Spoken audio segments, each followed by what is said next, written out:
तो चलिए आज बात करते हैं टोटल इंटरनल रिफ्लेक्शन की, जिसको हम शॉर्ट में टीआईआर भी बोलते हैं।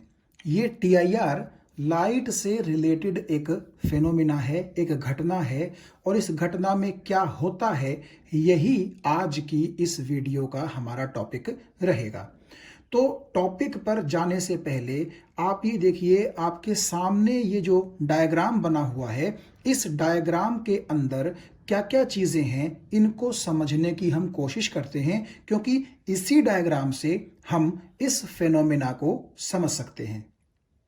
तो सबसे पहले आप ये देखिएगा कि ये जो एक लाइन आपको यहाँ पर नजर आ रही है, जो कि points A B C D और ई से होकर के गुजर रही है, ये लंबी सी लाइन, ये बेसिकली एक ऐसी लाइन है जो दो मीडिया को सेपरेट करती है। यानी कि इस लाइन से ऊपर एक अलग मीडियम है और इस लाइन से नीचे एक अलग मीडियम है। और यहाँ पर आप देखेंगे अगर ध्यान से, तो मैंने आपको दिखा भी रखा है कि इस लाइन से ऊपर मान लीजिए एयर है और इस लाइन से नीचे मान लीजिए कौन है, वाटर है। तो दो अलग अलग मीडिया हैं और ये लाइन उन दोनों मीडिया को क्या करती है, सेपरेट करती है, अलग अलग करती है। और आप ये भी जानते हैं एयर जो है वो कंपैरेटिवली रेयरर मीडियम है और वाटर जो है वो कंपैरेटिवली कैसा है, एक डेंसर मीडियम है। अब ये जो ए बी सी डी और ई, ये 5 पॉइंट्स जो आपको नजर आ रहे हैं, ये बेसिकली आपके वो 5 पॉइंट्स हैं जिन 5 पॉइंट्स पर इस पॉइंट से निकलने वाली रेज को क्या किया गया है, इंसिडेंट किया गया है। यानी कि मेरा मतलब कहने का यह है कि मान लीजिए यहां पॉइंट ओ पर आपने एक सोर्स ऑफ लाइट रख दिया, जिससे लाइट रेज क्या हो रही हैं, एमिट हो रही हैं। तो उस सोर्स ऑफ लाइट से कभी तो आपने रे पॉइंट ए पर डाल दी, कभी बी पर डाल दी, कभी सी पर डाल दी, कभी डी पर डाल दी और कभी ई पर डाल दी। तो इस तरह आपने अलग अलग पॉइंट्स पर उस सोर्स ऑफ लाइट से निकलने वाली रेज को इंसिडेंट करवाया है। तो इसीलिए आप यहां देख सकते हैं कि पॉइंट ओ के नीचे मैंने लिखा है source of light which is placed inside the denser medium, और इस केस में हमने डेंसर मीडियम कौन माना है, एग्जांपल के तौर पे वाटर।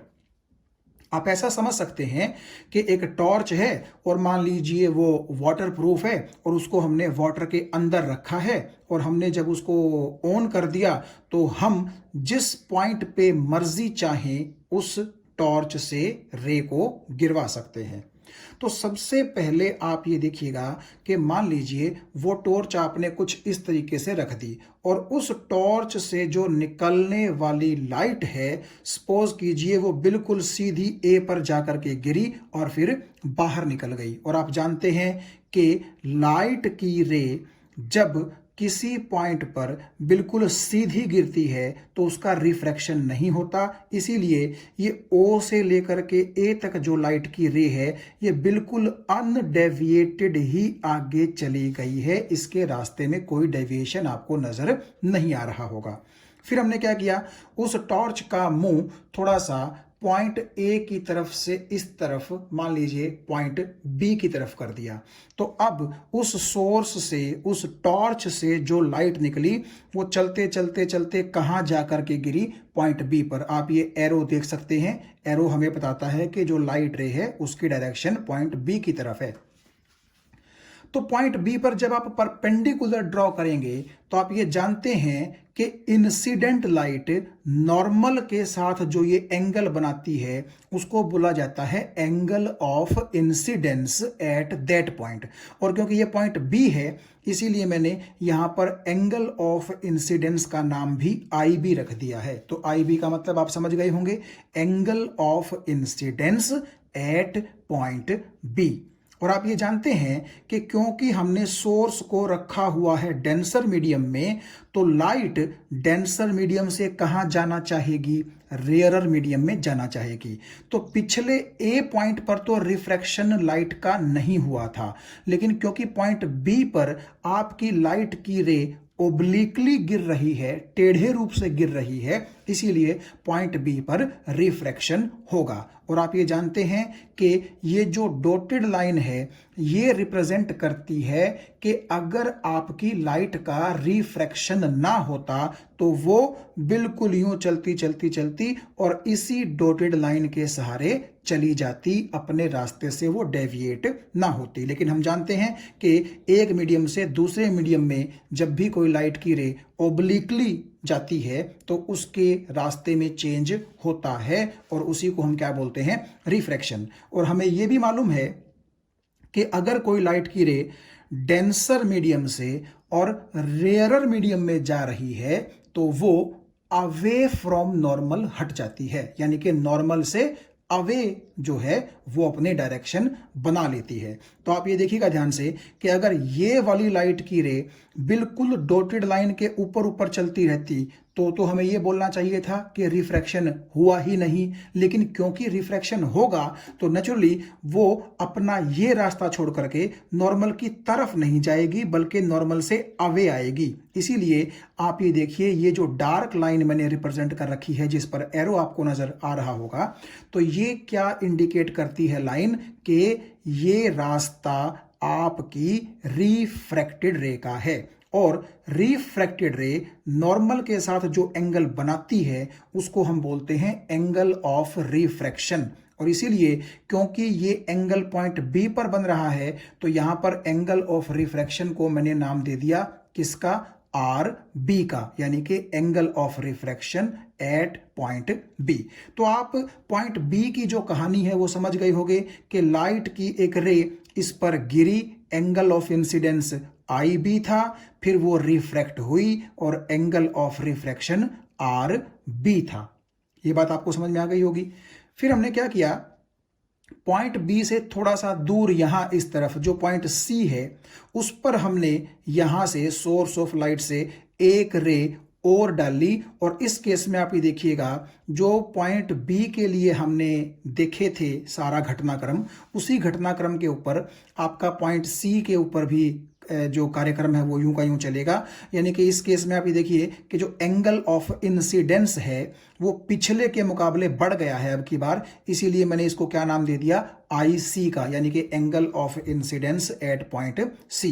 तो नेचुरली यहां पर भी रिफ्रैक्शन होगा और यहां पर भी ये देखिए जो आपकी ये डॉटेड लाइन है, ठीक है, इस रास्ते के ऊपर अगर रिफ्रैक्शन ना होता तो चलना चाहिए था रे को, लेकिन क्योंकि रिफ्रैक्शन होगा तो नेचुरली वो इस रास्ते से नॉर्मल की तरफ नहीं बल्कि नॉर्मल के दूर हट गई है, अवे फ्रॉम नॉर्मल हट गई है। तो ये वाला जो रास्ता आपको नजर आ रहा है ये है रास्ता किसका, रिफ्रैक्टेड रे का। तो पॉइंट सी पर IC अगर एंगल ऑफ इंसिडेंस है तो RC क्या कहलाएगा, एंगल ऑफ रिफ्रैक्शन। और आप ये देख सकते हैं पिछले पॉइंट के साथ कंपैरिजन करके कि IC IB से बड़ा है और RC RB से बड़ा है। फिर हम बात करते हैं पॉइंट डी की। तो नेचुरली आप ये चीज अब समझ गए होंगे कि जैसे जैसे हम पॉइंट बी से पॉइंट सी पॉइंट डी यानी कि राइट साइड की तरफ जाते रहेंगे तो एंगल ऑफ इंसिडेंस क्या होता रहेगा, बढ़ता रहेगा। और इसीलिए आप ये देख सकते हैं कि एंगल ऑफ रिफ्रैक्शन भी क्या होता रहेगा, बढ़ता रहेगा। तो अब जब हमने इसी सोर्स ऑफ लाइट से एक रे यूं निकाल करके यहां आप अगर ध्यान से देखें एरो का निशान नहीं लगा है, आप लगा सकते हैं एरो का निशान, इस तरीके से आप कुछ यहां लगा सकते हैं एरो का जो निशान है, ठीक है। तो एरो का निशान ये इंडिकेट करता है कि इस डायरेक्शन में हमारी जो रे ऑफ लाइट है वो चल रही है। तो जैसे ही O से चलते चलते लाइट पॉइंट डी पर गिरी तो ये जो आपका नॉर्मल ड्रॉ किया गया है तो ये एंगल आपका हो गया ID यानी कि angle of incidence at point D. और जैसा कि आप यहां देख पा रहे थे कि ट्रेंड ये था कि RB से बड़ा है RC और RC से फिर बड़ा होगा RD, यानी कि इस तरफ जैसे जैसे आप जा रहे हैं तो एंगल ऑफ रिफ्रैक्शन बढ़ता जा रहा है। यानी कि आप ये भी बोल सकते हैं कि बेसिकली ये जो आपकी रिफ्रैक्टेड रे है ये इस लाइन के, जो लाइन दो मीडिया को अलग कर रही है, उस लाइन के करीब आने की कोशिश कर रही है। आप ये देखिएगा इस केस में और इस केस में, तो आप देख पाएंगे कि यहां पर जो आपकी रिफ्रैक्टेड रे है ये इस लाइन के काफी करीब है। ठीक है, तो इस केस में ऐसा हुआ, मान लीजिए कि जब आपका एंगल ऑफ इंसिडेंस ID था, तो मान लीजिए एंगल ऑफ रिफ्रैक्शन बढ़ते बढ़ते बढ़ते कुछ 90 डिग्री हो गया। यानी कि आप ये देख सकते हैं यहां पर कि ये जो डार्क मैंने आपको लाइन और एरो दिखाया है, ये इंडिकेट ये करता है कि आपकी जो रिफ्रैक्टेड रे है वो बिल्कुल इस लाइन के पैरेलल, बिल्कुल इस लाइन के ऊपर, बिल्कुल इस लाइन के सहारे सहारे चल पड़ी है। यानी आप ये देख सकते हैं कि रिफ्रैक्टेड रे चल रही है इस तरफ और नॉर्मल है ये, तो एग्जैक्टली जो एंगल ऑफ रिफ्रैक्शन है वो कितना हो गया है इस केस में, 90 डिग्री हो गया है। भाई ये तो आप चीज समझ ही रही है ना कि जैसे जैसे हम हमारी रे को थोड़ा सा राइट साइड के पॉइंट्स पर इंसिडेंट कर रहे हैं, तो न केवल एंगल ऑफ इंसिडेंस बढ़ता जा रहा है बल्कि एंगल ऑफ रिफ्रैक्शन भी बढ़ता जा रहा है। और पॉइंट डी पर क्या हुआ, कुछ ऐसा हुआ कि एंगल ऑफ रिफ्रैक्शन बढ़ते बढ़ते बढ़ते एग्जैक्टली किसके बराबर हो गया, 90 डिग्री के बराबर हो गया। और सुनिए, जिस एंगल ऑफ इंसिडेंस के corresponding angle of refraction 90 degree हो जाता है, उस एंगल ऑफ इंसिडेंस को बोला जाता है क्रिटिकल एंगल।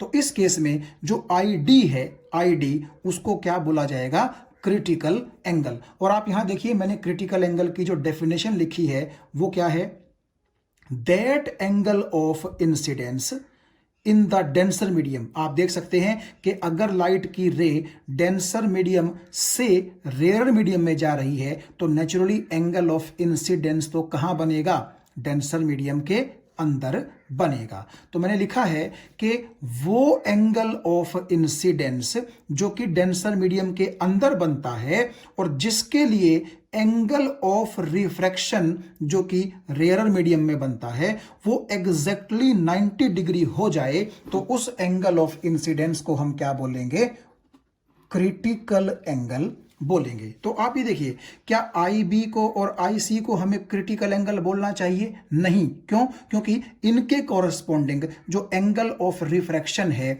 वो एग्जैक्टली 90 नहीं है, बल्कि आप देख सकते हैं 90 से कम है। तो आप ध्यान रखिएगा कि केवल डेंसर मीडियम के अंदर बनने वाले उस एंगल ऑफ इंसिडेंस को ही क्रिटिकल एंगल बोला जाएगा जिसके लिए रेयरर मीडियम में बनने वाला एंगल ऑफ रिफ्रैक्शन एग्जैक्ट कितना हो, 90 डिग्री हो। ठीक है, तो क्योंकि यहां पर ID के लिए एंगल ऑफ रिफ्रैक्शन 90 डिग्री था, इसीलिए हम इस ID को क्या बोलेंगे, क्रिटिकल एंगल बोलेंगे।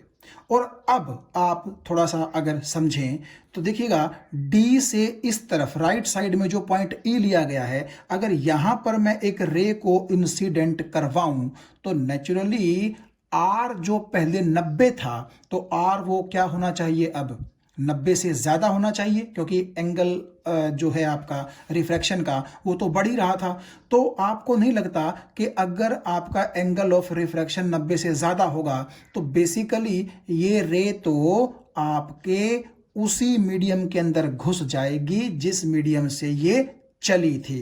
तो अब क्योंकि आपकी लाइट की रे मीडियम बदल नहीं रही है तो इसको रिफ्रैक्शन नहीं बोलेंगे, बल्कि क्या बोलेंगे, रिफ्लेक्शन बोलेंगे। आप अगर ध्यान से समझने की कोशिश करें, देखिए ये जो O से लेकर के और E की तरफ जो रे चल रही है, O से E की तरफ, तो इसने जो एंगल ऑफ इंसिडेंस बनाया वो बनाया IE। ठीक है, मान लेते हैं हम। तो क्योंकि आप ये देखिए कि पिछली बार के मुकाबले अब की बार एंगल ऑफ इंसिडेंस और ज़्यादा है, तो जैसा कि पिछला ट्रेंड हमने देखा था कि एंगल ऑफ रिफ्रैक्शन को बढ़ना चाहिए था, तो नेचुरली अगर एंगल ऑफ रिफ्रैक्शन 90 डिग्री से ज़्यादा होगा तो वो तो रे को क्या होना पड़ेगा, इस सरफेस से और नीचे की तरफ आना पड़ेगा यूं। और अगर वो रे ऐसे आएगी तो आप इसको रिफ्रैक्शन नहीं बल्कि रिफ्लेक्शन बोलेंगे। क्यों, क्योंकि एक मीडियम से चल करके और उसी मीडियम के अंदर रास्ता बदल लेना क्या कहलाता है, रिफ्लेक्शन कहलाता है। रिफ्रैक्शन में तो आप जानते हैं मीडियम के अंदर चेंज होता है, लेकिन यहां पर क्या हुआ, पहले रे इस डायरेक्शन में थी, फिर इस डायरेक्शन में हो गई, तो सिर्फ आप ये देखिए डायरेक्शन चेंज हुई है, मीडियम चेंज नहीं हुआ। इसीलिए हम क्या बोलेंगे कि जो लाइट की रे ओ से लेकर के ई की तरफ चली थी बाहर निकलने के लिए, वो बाहर ना निकल के पूरी की पूरी आपकी डेंसर मीडियम के अंदर ही रिफ्लेक्ट हो गई, और इसीलिए इस फिनोमेना का नाम क्या पड़ा? Total internal reflection. यानी कि आपकी टोटल की टोटल पूरी की पूरी रे इंटरनली रिफ्लेक्ट हो गई, वो रिफ्रैक्ट नहीं हो पाई। और ऐसा कब हुआ आप समझ गए होंगे। नेचुरली आप ये देखिएगा कि जब आपकी इंसिडेंट रे के द्वारा डेंसर मीडियम में बनाया गया जो एंगल ऑफ इंसिडेंस है, अगर वो क्रिटिकल एंगल से बड़ा हो जाए, आप यहां देख सकते हैं आई ई जो है वो क्रिटिकल एंगल से बड़ा है। क्रिटिकल एंगल को हम कैपिटल सी से यहां पर डिनोट कर रहे हैं। तो अगर आपकी रे के द्वारा बनाया गया angle of incidence critical angle से बड़ा है, तो आप ये देखिए वो रे जिस मीडियम से चली थी उसी मीडियम के अंदर वापस रिफ्लेक्ट कर जाएगी, उस मीडियम से बाहर नहीं जा पाएगी, और इसी घटना को बोलते हैं टोटल इंटरनल रिफ्लेक्शन। ये बात आपको समझ में आ गई होगी। एक बार फिर से आप देखिए, अगर थोड़ा सा हम इसको समराइज करने की कोशिश करें, मैंने ये जो A B C D E points लिए थे, ये इसी बात को समझाने के लिए लिए थे कि ए पर कोई रिफ्रैक्शन नहीं होगा, बी पर रिफ्रैक्शन थोड़ा सा होगा, यानी कि नॉर्मल के मुकाबले थोड़ा एंगल से ये रे डेविएट होगी। फिर जैसे जैसे हम इस तरफ जाएंगे तो एंगल ऑफ रिफ्रैक्शन बढ़ता जाएगा, और एक टाइम ऐसा आएगा जब एंगल ऑफ रिफ्रैक्शन 90 डिग्री हो जाएगा। तो ये घटना जिस पर्टिकुलर एंगल ऑफ इंसिडेंस पर होती है, उस एंगल ऑफ इंसिडेंस को बोला जाता है क्रिटिकल एंगल, और उसको कैपिटल सी से हम क्या करते हैं? डिनोट करते हैं। और अगर कोई लाइट की रे डेंसर मीडियम से और रेयरर मीडियम में जाते वक्त किसी ऐसे पॉइंट पर गिरती है जहां angle of incidence critical angle से ज्यादा हो जाता है, तो वो रे रिफ्रैक्शन ना करके पूरी की पूरी उसी मीडियम में रिफ्लेक्शन बैक कर लेती है, और इसी फिनोमेना को बोलते हैं टोटल इंटरनल रिफ्लेक्शन। कि टोटल की टोटल रे इंटरनली का मतलब अंदर की अंदर, और क्या हो गई है? रिफ्लेक्ट हो गई है। आप ये देखिएगा कि इस रे का थोड़ा सा भी हिस्सा बाहर रिफ्रैक्ट नहीं हुआ है, बल्कि पूरे की पूरी रे अंदर ही क्या हो गई है? रिफ्लेक्ट हो गई है। तो अब आपको ये समझ में आ गई होगी चीज कि टोटल इंटरनल रिफ्लेक्शन है क्या। एक बार मैं आपको इसकी डेफिनेशन बता देता हूं कि अगर कोई लाइट की रे डेंसर मीडियम से रेयरर मीडियम में जाने की कोशिश कर रही है, और उस रे ने जिस पॉइंट पर इंसिडेंस किया है, अगर उस पॉइंट पर angle of incidence critical angle से ज्यादा बनता है, तो यह देखा जाता है कि वो लाइट की रे जिस मीडियम से आई है उसी मीडियम में रिफ्लेक्ट बैक कर जाती है, बाहर रिफ्रैक्ट नहीं कर पाती, और इसी फिनोमेना को बोलते हैं टोटल इंटरनल रिफ्लेक्शन। तो यहां आप इस पेज पर देख सकते हैं कि TIR की डेफिनेशन लिखी हुई है। When a ray of light goes from denser medium to rare medium and it is incident at an angle which is greater than the critical angle, then the total ray of light undergoes reflection, that is back to the same medium, and it never refracts, rather it reflects. So this phenomena is called TIR। और जो conditions हैं TIR की वो आपके सामने हैं। क्या? एक तो लाइट की रे को जो है डेंसर मीडियम से और रेयरर मीडियम ही ट्रेवल करना चाहिए, ये कंडीशन है, ठीक है। और दूसरी कंडीशन क्या है कि जो आपकी लाइट की रे जिस पॉइंट पर वो गिरी है, तो वहां जो एंगल ऑफ इंसिडेंस बनाया जा रहा है, ऑफ कोर्स जो कि डेंसर मीडियम में होगा, वो एंगल ऑफ इंसिडेंस बड़ा होना चाहिए। किससे? Critical angle for the pair of media in contact, यानी कि जो दो मीडियम आपस में कॉन्टेक्ट में हैं, उन मीडियम के लिए जो क्रिटिकल एंगल बनता है उस क्रिटिकल एंगल से बड़ा होना चाहिए एंगल ऑफ इंसिडेंस। आप ये चीज देख सकते हैं कि जो मीडियम है दो, उनके ऊपर डिपेंड करेगा कि क्रिटिकल एंगल कितना होगा। यानी कि जो वाटर एयर है उस पेयर के लिए अलग होगा क्रिटिकल एंगल और मान लीजिए ग्लास एयर है तो उस पेयर के लिए जो क्रिटिकल एंगल है वो अलग होगा। तो अब हम एक अलग जो है पेज पर चलते हैं जहां हम इन सब चीजों को दोबारा से डिस्कस करेंगे।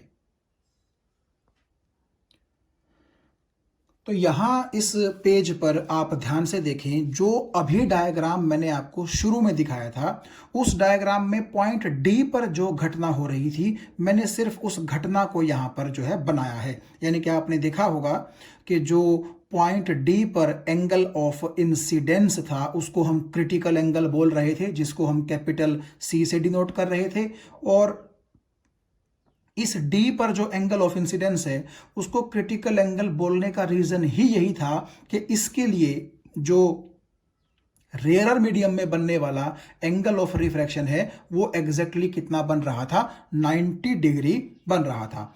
तो अगर आप इस पॉइंट डी पर स्नेल्स लॉ लगाएं तो वो हमें क्या रिजल्ट देगा, अब हम वो देखते हैं।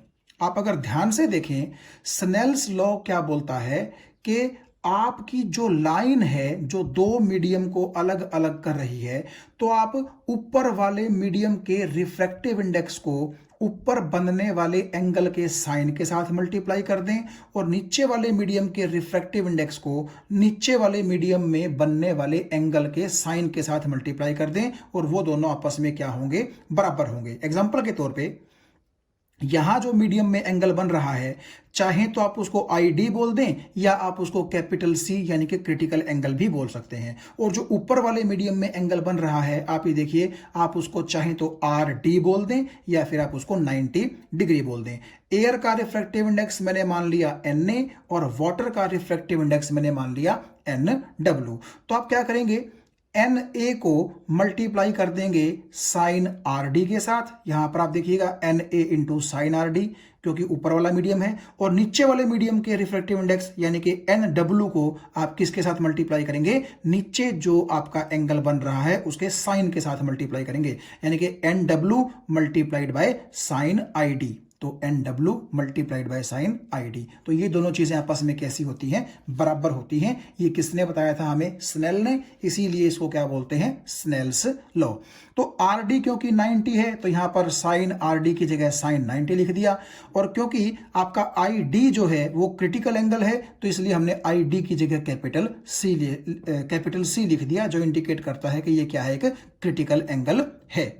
तो साइन 90 के नीचे मैं ले आया साइन सी को और एन डब्ल्यू के नीचे मैं ले गया एन ए को। और आप जानते हैं साइन 90 1 होता है, साइन सी तो खैर साइन सी है, तो 1 बाय साइन सी यहां से आपको नजर आ गया। और ये चीज क्या है, अब इस पे आप गौर कीजिए। एन डब्ल्यू का मतलब है रिफ्रैक्टिव इंडेक्स वाटर का और एन ए का मतलब है रिफ्रैक्टिव इंडेक्स एयर का। जो इन दोनों की रेशो है उसको बोला जाता है रिलेटिव रिफ्रैक्टिव इंडेक्स। क्यों? क्योंकि हम दो रिफ्रैक्टिव इंडेसेस को क्या कर रहे हैं, रिलेट कर रहे हैं, एक दूसरे के साथ उनकी रेशो देख रहे हैं, यानी कि कंपेयर कर रहे हैं। ठीक है, तो जब भी एक रिफ्रैक्टिव इंडेक्स को दूसरे रिफ्रैक्टिव इंडेक्स के साथ कंपेयर किया जाता है, रेशो ली जाती है, तो दो रिफ्रैक्टिव इंडेसेस के रेशो को बोला जाता है रिलेटिव रिफ्रैक्टिव इंडेक्स। हां, यहां पर मैंने लिखा है relative refractive index of water with respect to air. इसमें आपको यह ध्यान रखना पड़ेगा कि जो मीडियम ऊपर होता है रिलेटिव रिफ्रैक्टिव इंडेक्स उस का होता है, और जो मीडियम नीचे होता है उस के रिस्पेक्ट में होता है। तो नेचुरली क्योंकि वाटर ऊपर है तो इसीलिए आपका ये क्या है, ये है relative refractive index of water with respect to air. ठीक है, आप इसको चाहें तो इस सिंबल से भी डिनोट कर सकते हैं, और बुक में आपको क्या मिलेगा, सिंपली एन सेड नोटेशन इसका मिल जाएगा। वो लोग ये जो सबस्क्रिप्ट और सुपरस्क्रिप्ट आपको नजर आ रही है, ये चीज आपको नहीं दिखाते हैं, सिंपली वो यहां पर एन लिख देंगे। एक बार और हम थोड़ा सा सिंबल की बात करते हैं।